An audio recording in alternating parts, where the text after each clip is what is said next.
Hello दोस्तों, स्वागत है आप लोग का अपने यूट्यूब चैनल स्टडी पॉइंट 11 में। दोस्तों हम लोग देख रहे हैं एसएससी जीडी एग्ज़ाम 2023 के लिए सेट प्रैक्टिस।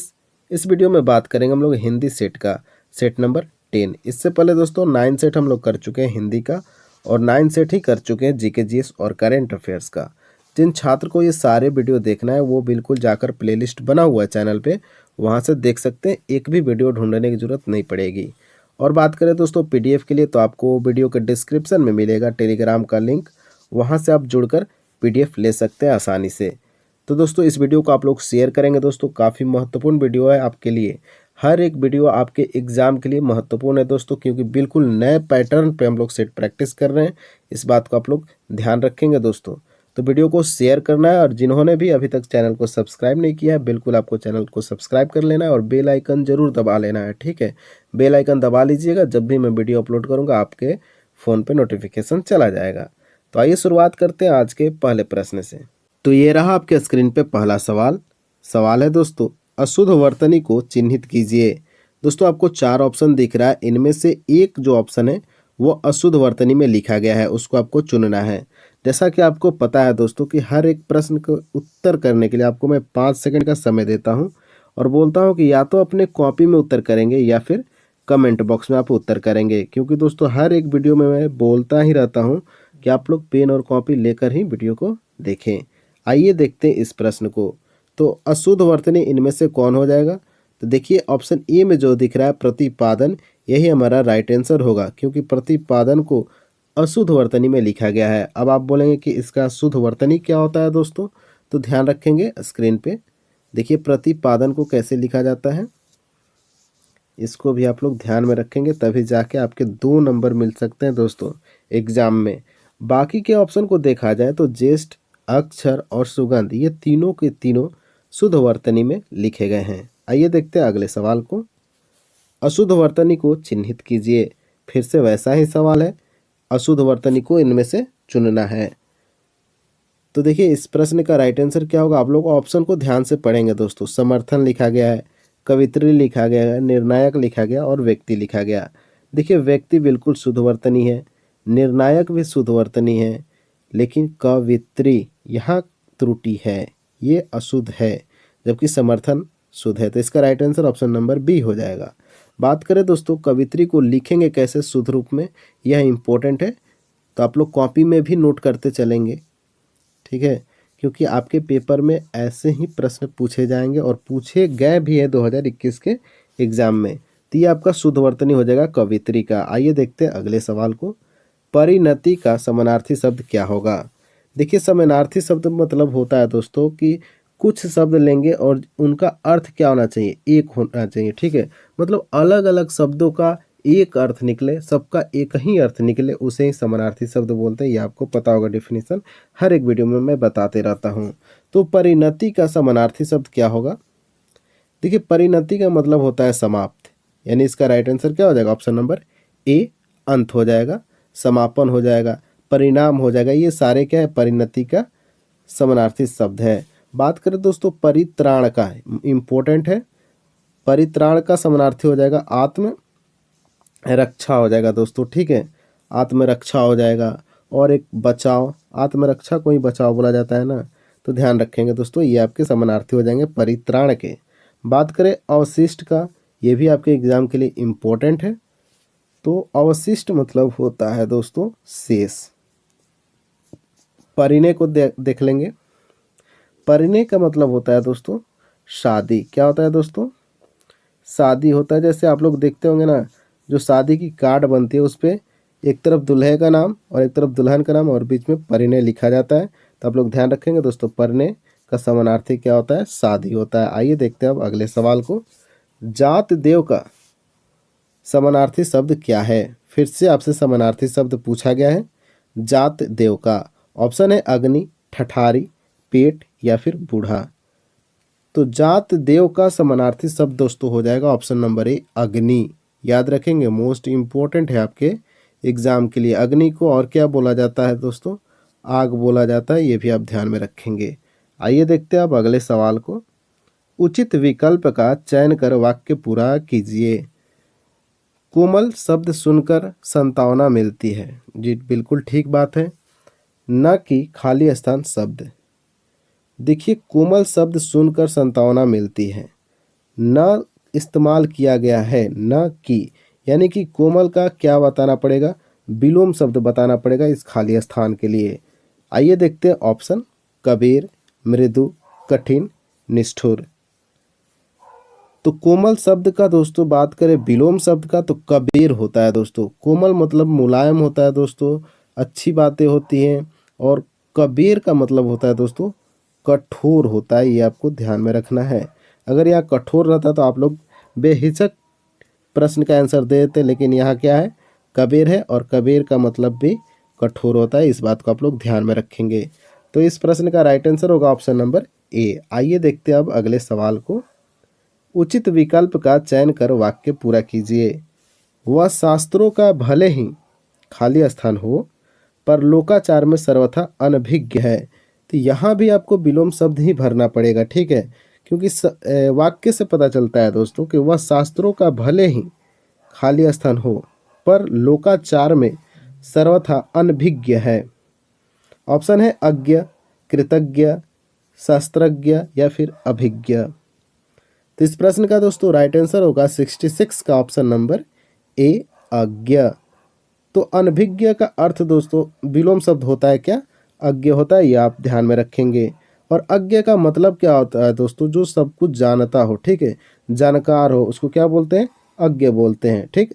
अनभिज्ञ किसको बोलते हैं, जो जानकार न हो। तो यहाँ क्या खाली स्थान में भरेंगे हम लोग, अज्ञ भर देंगे। तो वह शास्त्रों का भले ही अज्ञ हो पर लोकाचार में सर्वथा अनभिज्ञ है। आइए देखते हैं अब अगले सवाल को। उचित विकल्प का चयन कर वाक्य पूरा कीजिए।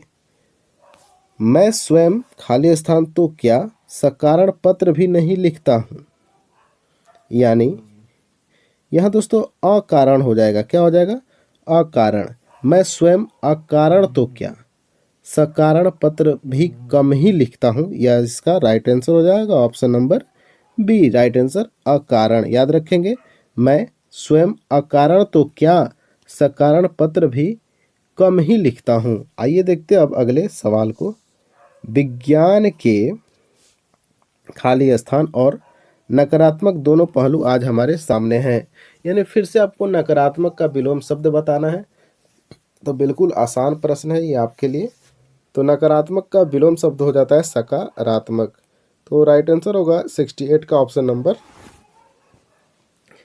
ए, सकारात्मक। याद रखेंगे नकारात्मक का विलोम क्या होता है, सकारात्मक। आइए देखते हैं अब अगले सवाल को। विपदा सब पर आती है किस लोकोक्ति का अर्थ है।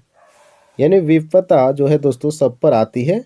चार ऑप्शन दिख रहे हैं दोस्तों कि चांद को भी ग्रहण लगता है, इब्तिदा इश्क है, रोता है क्या, आगे आगे देखिए होता है क्या, एक तवे की रोटी क्या मोटी, क्या छोटी क्या मोटी। अच्छे अच्छे वाक्य लिखे गए हैं दोस्तों।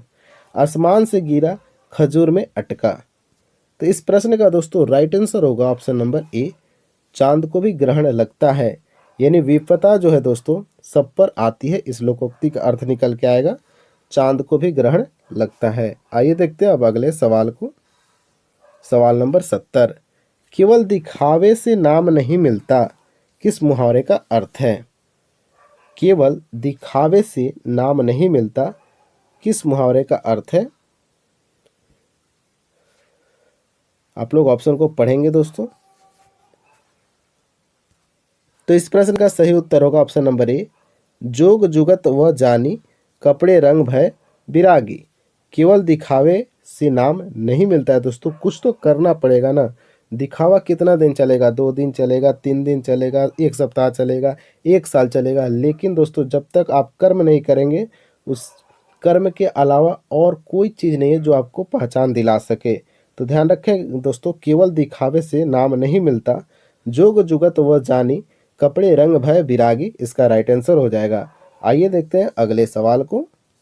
प्रत्यक्ष कौन समास है। आपसे समास के लगातार सवाल पूछे जा रहे हैं दोस्तों सेट प्रैक्टिस में, तो आपको अब समास के बारे में अच्छा नॉलेज हो गया होगा। आइए इस प्रश्न के बारे में बात करते हैं। तो प्रत्यक्ष कौन सा समास है ये आपसे पूछा गया है। तो इसका तो राइट आंसर होगा अविभाज्य। ठीक है, अविभाव हो जाएगा इसका राइट आंसर। लेकिन ये अविभाव समास किसे कहते हैं ये आपको पता होना चाहिए। तो बताते हैं मैं, जिस समास में पहला पद यानी पूर्व का पद प्रधान हो और पूरा पद अवयव का काम करता हो उसे अव्ययीभाव समास समझा जाता है।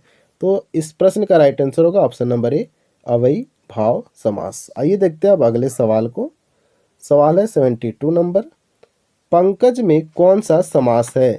ऑप्शन ए है द्वंद्व समास, ऑप्शन बी द्विगु समास, ऑप्शन सी कर्मधारय समास, ऑप्शन डी बहुब्रीहि समास। तो दोस्तों पंकज, ये वाला प्रश्न मैं लगभग पिछले सेट या एक दो सेट में करा भी रखा है, आपको याद भी होगा। तो पंकज में दोस्तों कौन सा समास है? तो बहुब्रीहि समास है। आपका राइट आंसर कहाँ दिख रहा है? ऑप्शन नंबर डी में दिख रहा है, बहुब्रीहि समास पंकज में शामिल है। आइए बात करते हैं दोस्तों थोड़ा सा बहुब्रीहि समास के बारे में। देखिए बहुब्रीहि समास किसको बोलते हैं? तो वैसा समास जिससे समस्त पदों में से कोई भी पद प्रधान नहीं होता है एवं दोनों पद मिलकर किसी तीसरे पद की ओर संकेत करते हैं, इशारा करते हैं, उसे ही बहुब्रीहि समास बोला जाता है। आप लोग ध्यान में रखेंगे। तो पंकज में कौन सा समास है? तो बहुब्रीहि समास है, याद रखेंगे। आइए देखते हैं अगले सवाल को। बराबर वालों का मुकाबला वाक्यांश के लिए एक शब्द दीजिए। यानी जो ये वाक्य लिखा गया है बराबर वालों का मुकाबला, इसके लिए एक शब्द में आपको जवाब देना है। ऑप्शन है द्वंद्व, अंतद्वंद्व, निर्द्वंद्व और प्रतिद्वंद्व। तो अच्छे ऑप्शन आपको मिल रहे हैं दोस्तों। तो इस प्रश्न का राइट आंसर होगा 73 का ऑप्शन नंबर डी, प्रतिद्वंद्व। याद रखेंगे दोस्तों, बराबर वालों का मुकाबला जब होता है तो उसको प्रतिद्वंद्व बोलते हैं। ठीक है, और दो टीम या दो लोगों के बीच मुकाबला हो तो उसको द्वंद्व बोलते हैं, ये भी आपको ध्यान में रखना है। आइए देखते हैं अब अगले सवाल को। प्रिय के चिरवियोग से उत्पन्न मनोभाव वाक्यांश के लिए एक शब्द है। फिर से आपको एक वाक्य दिया गया है, प्रिय के चिरवियोग से उत्पन्न मनोभाव। इस वाक्य के लिए एक शब्द देना है आपको। तो इसके लिए दोस्तों राइट आंसर होगा ऑप्शन नंबर ए, शोक। तो इसका राइट आंसर क्या हो जाएगा दोस्तों? ऑप्शन नंबर ए, शोक। याद रखेंगे, प्रिय के चिरवियोग से उत्पन्न मनोभाव के लिए एक शब्द होगा शोक। आइए बात करते हैं अब नेक्स्ट सवाल का। फिर से आपसे त्रुटि वाले सवाल पूछे जाएंगे दोस्तों। तो आपको तो पता चल गया है कि अब त्रुटि वाले सवाल को कैसे सॉल्व करते हैं। चलिए 75 नंबर प्रश्न पे आप लोग ध्यान देंगे। महंगाई की मार ने लोगों की इतनी कमर तोड़ी है कि किसी को त्योहार मनाने का साहस नहीं हो पा रहा है।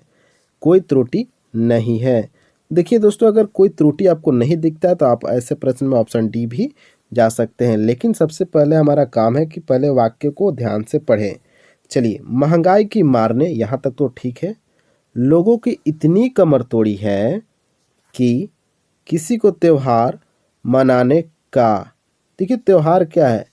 स्त्रीलिंग है ना, तो यहाँ क्या लगाना चाहिए था? की लगाना चाहिए था। तो हमारा त्रुटि तो ऑप्शन नंबर सी में दिख गया है। ठीक है, साहस नहीं हो पा रहा है। और त्योहार मनाने के लिए दोस्तों साहस की जरूरत नहीं पड़ती है, इच्छा की जरूरत पड़ती है। ठीक है, चाहत की जरूरत पड़ती है। साहस त्योहार मनाने में क्या साहस दिखाना है? कौन सा हमको पाकिस्तान के बॉर्डर पे जाकर त्योहार मनाना है कि साहस की जरूरत है? त्योहार तो अपने यहाँ मनाया जाता है, अपने लोगों में मनाया जाता है। तो अपने लोगों में त्योहार मनाने के लिए साहस की जरूरत नहीं पड़ता है। तो ये शब्द भी यहाँ नहीं लिखा हुआ होना चाहिए था। तो इस प्रश्न का दोस्तों राइट आंसर क्या होगा? Option number C. और ऐसे ही आप लोग त्रुटि को ढूंढेंगे, अपने से भी प्रैक्टिस करेंगे दोस्तों। और जब मैं प्रश्न देता हूँ तो उसको करने की कोशिश सबसे पहले करेंगे मेरे बताने से पहले। तो आइए देखते हैं अब नेक्स्ट सवाल। तो इसका राइट आंसर क्या हो गया? ऑप्शन नंबर सी हो गया। आइए देखते हैं अब नेक्स्ट सवाल को। उस सड़क पर दो दो मील पर एक एक पत्थर लगा हुआ था, कोई त्रुटि नहीं है। दोस्तों इस प्रश्न का उत्तर मैं तब भी दूंगा जब तक आप लोग लाइक और कमेंट कर देंगे इस वीडियो पे। ठीक है, अभी आप लोग लाइक करेंगे जबरदस्त तरीका से दोस्तों। ठीक है, तो उस सड़क पर 2 मील पर एक एक पत्थर लगा हुआ था। तो इसका राइट आंसर तो हमको लग रहा है इसमें कोई त्रुटि नहीं है। क्या आपको कोई त्रुटि लग रहा है? ध्यान से पढ़िए। चलिए, उस सड़क पर 2 2 मील पर एक एक पत्थर लगा हुआ था। बिल्कुल कोई त्रुटि इसमें नहीं है, तो इसका राइट आंसर क्या होगा? ऑप्शन नंबर डी हो जाएगा आपका सही उत्तर। आइए देखते हैं अब अगले सवाल को। आप लोग पढ़िए सवाल को और सबसे पहले सॉल्व करें मेरे से पहले, ठीक है। यह बात एक उदाहरण से अच्छी तरह समझाया जा सकता है, कोई त्रुटि नहीं है।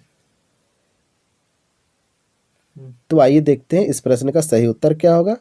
यह बात एक उदाहरण से अच्छी तरह समझाया जा सकता है, इसमें भी आपको कोई त्रुटि नज़र नहीं आ रहा होगा दोस्तों। तो इसका राइट आंसर क्या होगा? ऑप्शन नंबर डी आपका राइट आंसर हो जाएगा। 77 का ऑप्शन नंबर डी। आइए देखते हैं अब अगले सवाल को।